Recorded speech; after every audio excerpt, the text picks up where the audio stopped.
नमस्कार दोस्तों, स्वागत है आप सभी का आपके अपने YouTube चैनल श्याम जी के जीएस पॉइंट यूट्यूब चैनल पर। साथियों, आज के इस वीडियो में दिल्ली पुलिस भर्ती परीक्षा 2023 में पूछे जाने वाले जीके जीएस के अति महत्वपूर्ण प्रश्नों का प्रीटेस्ट सेट लेकर के आया हूं।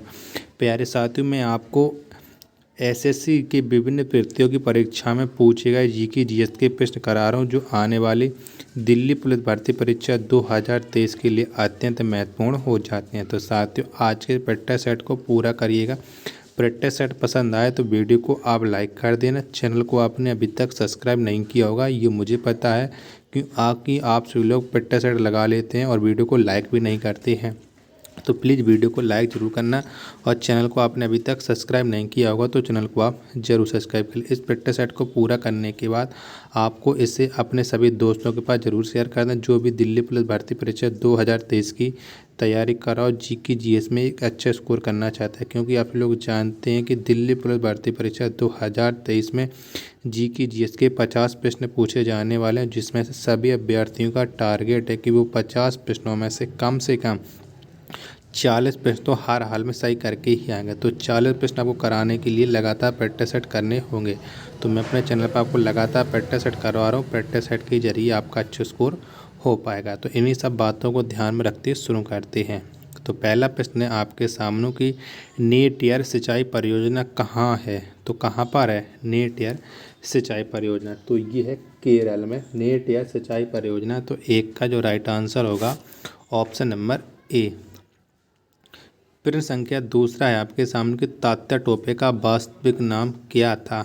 तो क्या था? तो तात्या टोपे, इनका जो वास्तविक नाम था वो था रामचंद्र पांडुरंग। तो दो का जो राइट आंसर होगा ऑप्शन नंबर सी।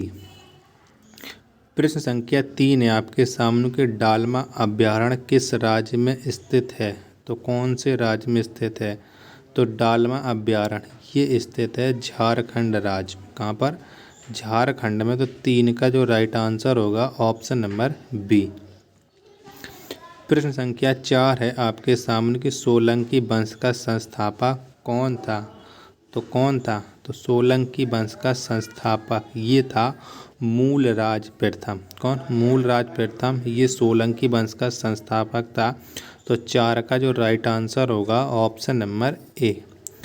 प्रश्न संख्या 5 है मेरे प्यारे साथियों आपके सामने कि माप तौल की दशमलव प्रणाली किस देश की देन है? तो कौन से देश की देन है माप तौल की ये दशमलव प्रणाली? तो ये है फ्रांस की देन।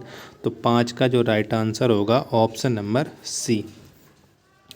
प्रश्न संख्या 6 है आपके सामने कि किसे चीन का राष्ट्रपिता कहा जाता है? तो किसको कहा जाता है चीन का राष्ट्रपिता? तो ये कहा जाता है डॉक्टर सन यात सेन को चीन का राष्ट्रपिता। तो 6 का जो राइट हाँ 6 का राइट आंसर हो जाएगा ऑप्शन नंबर बी।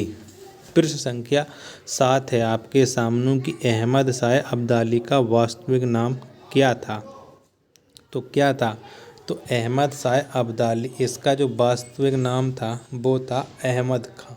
क्या था? अहमद खां था। तो 7 का जो राइट आंसर होगा वो हो जाएगा ऑप्शन नंबर ए।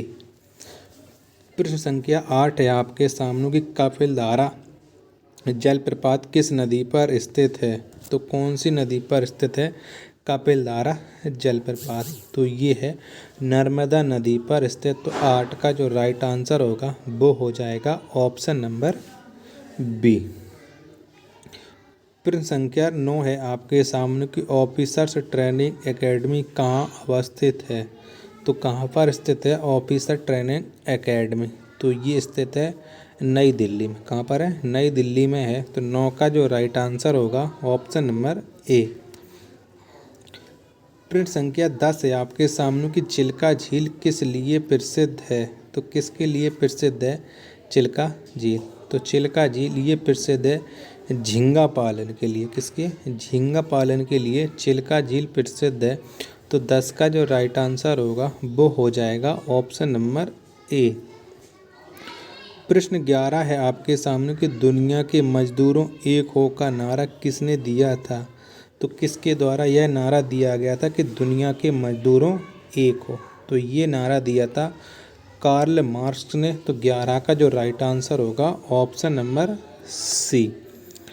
प्रश्न संख्या 12 है आपके सामने मेरे प्यारे साथियों की भगत सिंह को फांसी की सजा सुनाने वाले न्यायाधीश कौन था, यानी कौन से न्यायाधीश के द्वारा भगत सिंह को फांसी की सजा सुनाई गई थी। तो ये सुनाई थी जीसी हिल्टन ने। तो 12 का जो राइट आंसर होगा ऑप्शन नंबर सी। प्रश्न संख्या 13 है आपके सामने कि एलिफेंटा जलप्रपात कहाँ अवस्थित है। तो कहाँ पर है एलिफेंटा जलप्रपात। तो ये है मेघालय में। कहाँ पर है मेघालय में है। तो 13 का जो राइट आंसर होगा वो हो जाएगा ऑप्शन नंबर डी।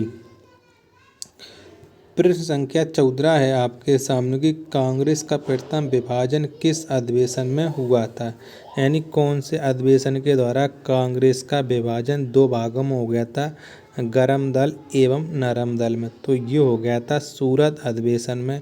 तो 14 का जो राइट आंसर होगा वो हो जाएगा ऑप्शन नंबर ए। साथियों अगर ये प्रैक्टिस सेट पसंद आए तो वीडियो को लाइक कमेंट और चैनल को सब्सक्राइब करना ना भूलें। प्रश्न संख्या 15 है आपके सामने कि रोहतांग दर्रा कहाँ अवस्थित है। तो कहाँ पर है रोहतांग दर्रा। तो ये स्थित है हिमाचल प्रदेश में रोहतांग दर्रा। तो 15 का जो राइट आंसर होगा वो हो जाएगा ऑप्शन नंबर सी। प्रश्न संख्या 16 है आपके सामने कि बाइबल का जर्मन भाषा में अनुवाद किसने किया था। तो किसने किया था। तो बाइबल का जो जर्मन भाषा में अनुवाद है ये किया था मार्टिन लूथर ने। किसने मार्टिन लूथर ने। तो 16 का जो राइट आंसर होगा वो हो जाएगा ऑप्शन नंबर ए। प्रश्न संख्या 17 है आपके सामने कि भारत में किस वर्ष वन्य जीव संरक्षण अधिनियम लागू हुआ था। तो कौन से वर्ष लागू हुआ था। तो भारत में वन्य जीव संरक्षण अधिनियम ये लागू हुआ था 1972 में। कब 1972 में। तो 17 का जो राइट आंसर होगा ऑप्शन नंबर ए। प्रश्न संख्या 18 है आपके सामने कि बद्रीनाथ किस नदी के तट पर बसा है। तो कौन सी नदी के तट पर बसा है बद्रीनाथ। तो ये बसा है अलकनंदा नदी के तट पर बद्रीनाथ। तो 18 का जो राइट आंसर होगा वो हो जाएगा ऑप्शन नंबर सी। प्रश्न संख्या 19 है आपके सामने कि जलियांवाला बाग हत्याकांड में किस नाम के भारतीय ने डायर का सहयोग किया था। तो किसने किया था ये आपको बताना है। तो ये सहयोग किया था हंसराज नामक भारतीय ने जनरल डायर का सहयोग। तो 19 का जो राइट आंसर होगा वो हो जाएगा ऑप्शन नंबर बी। प्रश्न संख्या 20 है आपके सामने कि इंडिया फॉर इंडियंस पुस्तक के लेखक कौन है। तो कौन है इस पुस्तक के लेखक। तो इंडिया फॉर इंडियन इस पुस्तक के जो लेखक हैं वो हैं चित्तरंजन दास। तो 20 का जो राइट आंसर होगा वो हो जाएगा ऑप्शन नंबर बी। प्रश्न संख्या 21 है आपके सामने कि ऑस्ट्रिया का चांसलर कौन था। तो कौन था। तो ऑस्ट्रिया का जो चांसलर था वो था मेटरनिख। कौन मेटरनिख ये ऑस्ट्रिया का चांसलर था। तो 21 का जो राइट आंसर होगा वो हो जाएगा ऑप्शन नंबर बी। प्रश्न संख्या 22 है आपके सामने कि गुर्जर प्रतिहार वंश का संस्थापक कौन था। तो किसको माना जाता है गुर्जर प्रतिहार वंश का संस्थापक। तो ये नागभट्ट प्रथम को गुर्जर प्रतिहार वंश का संस्थापक माना जाता है। तो 22 का जो राइट आंसर होगा वो हो जाएगा ऑप्शन नंबर डी।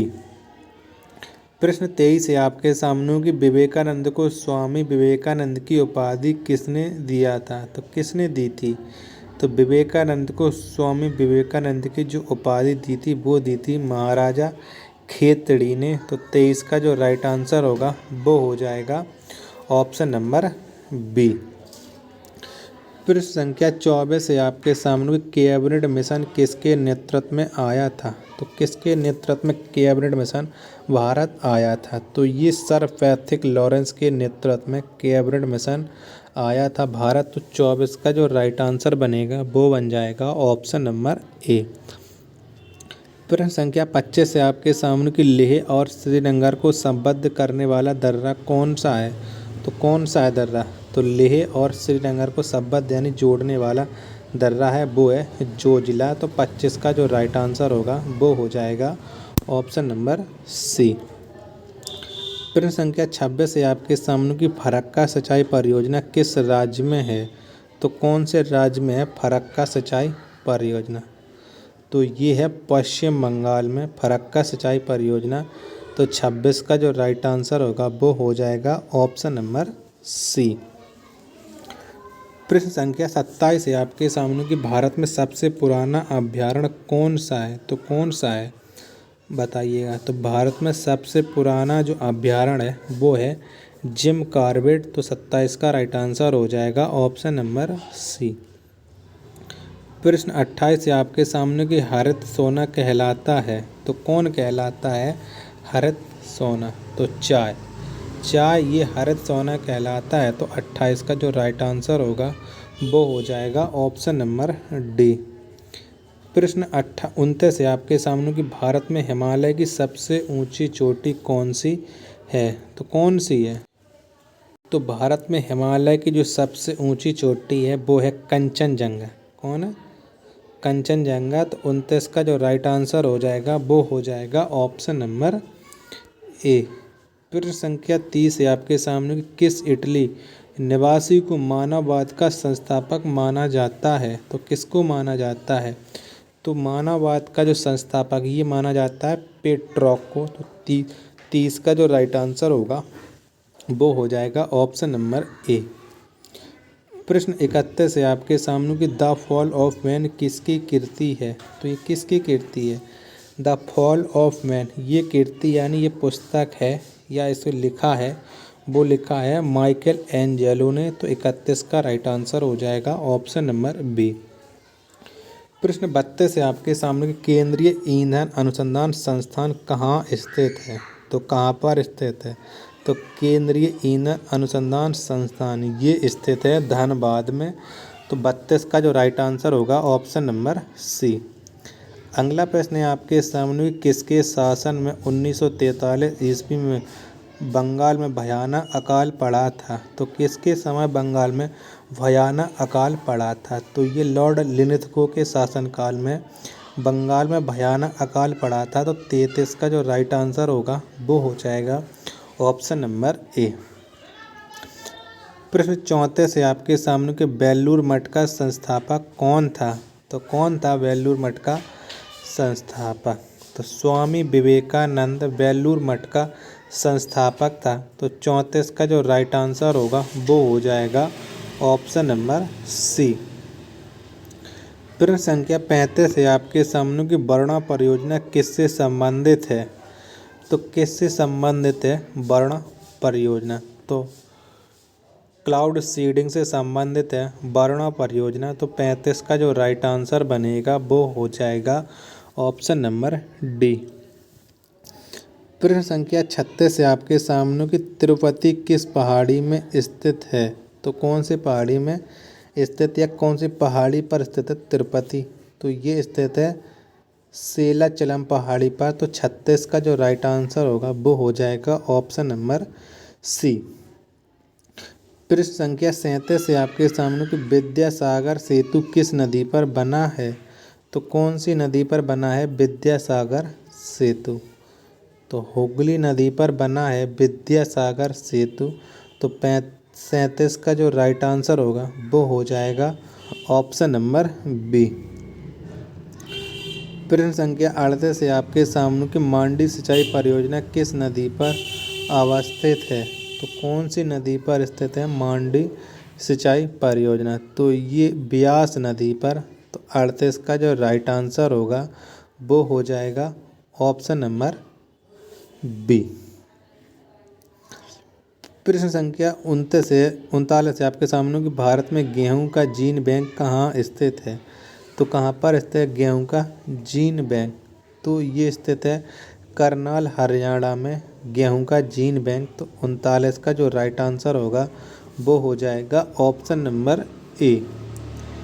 प्रश्न संख्या 40 है आपके सामने केंद्रीय बकरी अनुसंधान केंद्र कहाँ स्थित है? तो कहाँ पर स्थित है केंद्रीय बकरी अनुसंधान केंद्र? तो ये मखदूम उत्तर प्रदेश में स्थित है। केंद्रीय बकरी अनुसंधान, तो 40 का जो राइट आंसर होगा वो हो जाएगा ऑप्शन नंबर ए।